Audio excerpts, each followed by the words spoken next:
va intervenir sur la production d'énergie, on va intervenir sur les énergies renouvelables, la production. En Île-de-France, on a par endroits un bon sous-sol et donc on peut travailler, investir dans de la géothermie, on peut investir sur la production d'hydrogène, on peut investir donc sur toutes ces énergies renouvelables aussi par la méthanisation.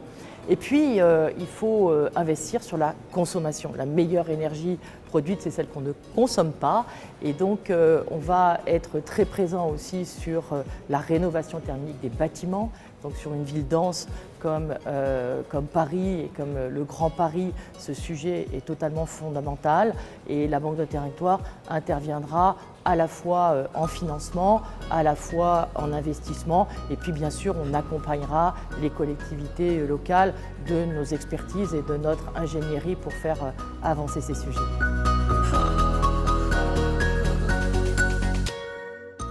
Le défi sur l'Île-de-France est immense.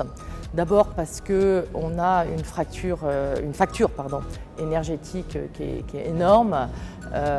Et aujourd'hui, avec un mix énergétique qui ne comprend que 8% d'énergie renouvelable et que 2% d'énergie produite localement.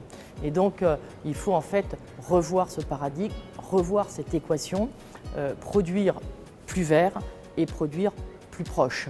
Et je crois qu'au moment où le Grand Paris est en train de se redistribuer à travers les 68 gares qui vont être construites entre 2024 et 2030 et qui redéploient les plaques tectoniques de l'aménagement, de l'habitat, de l'économie. Je crois qu'il faut évidemment qu'on embarque ce sujet de l'énergie, sa production, quelle consommation dans l'intérieur de ce Grand Paris.